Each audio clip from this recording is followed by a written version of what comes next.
මම කවදාවත් පන්තියට පරක්කු වෙලා ඇවිත් තියෙනවද? එක දවසක් කියන්න මම මෙතනින් යනවා දැන්. එක දවසක් කියන්න මේ අවුරුදු එකමාරට. ශ්‍රී ලංකාවේම හොඳම භූගෝල විද්‍යාව පාඨමාලාව. රුවන් රණගලගේ.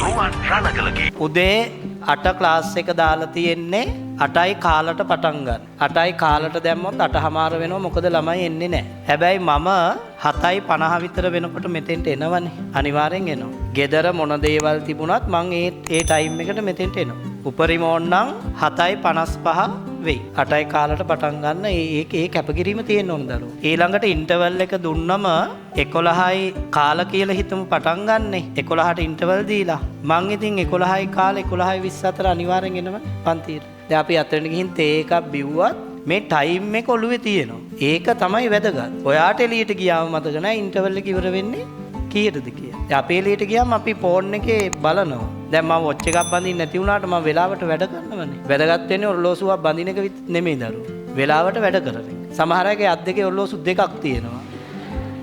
ඒ වුණාට වෙලාවට වැඩ කරන්නේ නැහැ. හවස ඉන්ටර්වල් එක පැයයිද මිනිත්තු 45යිද ඒ 45 පැය යනකොට මම අනිවාර්යෙන් පන්තියට එනවනේ. ඒ දැන් අපි කෑම කද්දි ඒ ටයිම් බැලන්ස් කරන් තමයි කෑම කන්නේ. දැන් මට කවදාවත් නිින්ද ගිහිල්ලා නැහනේ. කෑම කාලා මම නිින්ද ගිහිල්ලා මං ටටක් ගාලා ඇවිල්ලා වැරදියට උගන්නලා එහෙම කරලා නැහනේ. අනිත් එක මම මේ ස්ටේජ් එකට නගිනකොට කවදාවත් අර නිකන් තුස්නිම් භූත වෙලා වගේ කලබල වෙලා එහෙම ඇවිල්ලා නැහනේ. මම රිලැක්ස් එකේ ඇවිල්ලා මෙතන උගන්වනවා. අනිත් එක මං එහෙම බනින්නෙත් නැහනේ. ඒ බනින්නේ ඔයාට බය නැතුව මෙතන අඩිය තියලා එන්න පුළුවන්. මොකද මෙතන පීඩනයක් නැහනේ. ඒක නිසා තමයි රිසල්ට්ස් තියෙන්නේ. පීඩනයක් නැහැ. දැන් සමහර ළමයි පට්ට පීඩනෙන්නේ පන්තියත්. අද දෙකක් ඇදලා රීවිද නේ? එහෙම පීඩනෙන්නේ පන්තියත්. එහෙම බෑ දරුවෝ. මේක රිලැක්ස් වෙන්න ඕන. ගහන තරමට ප්‍රතිඵල තියෙනවා නම් ඉතින් උගන්නන්නේ නැතුව පොල්ලක් කරන් ගහන්න පුළුවන්. එහෙම නෙමෙයි. වැදගත් වෙන්නේ වැඩ මොකක් කළමනාකරණය කරමින්ද? කාලය කළමනාකරණය කරමින්. ගොඩක් අයට නැත්තේ මොයි ප්‍රශ්නේ අඩුම මගෙන්වත් ඒක ඉගෙන ගන්න.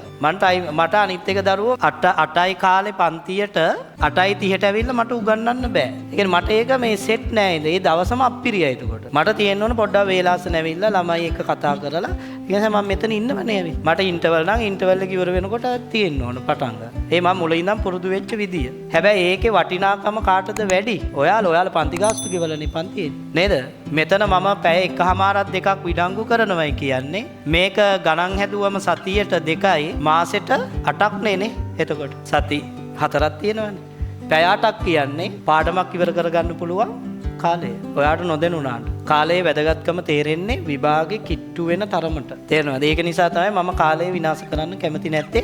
සමහර අය මගේ පන්තිය නතර කරනවා පන්තිය ඇතුලේ නිදහසේ ඉන්න කාලය අඩුයි කියලා. ඒක දරුවෝ ඒ ළමයාගේ මෝඩකම. නිදහසේ ඉන්න නෙවෙයිනේ රුපියල් 3000 4000ක් ගෙවල පන්ති ගාස්තු ගෙවල එන්නේ නේ. නිදහසේ ඉන්න හවස. පන්ති වරුණාට පස්සේ 5ට විතර ඊට පස්සේ ඔයාට බස් එකේ යන ගමන් නිදහසේ යන්න පුළුවන්. ඔය වටපිට බල බල. යට වටපිට බල බල උඩ බල බල එහෙම යන්න පුළුවන්. පන්තිය ඇතුලේ එහෙම බෑ.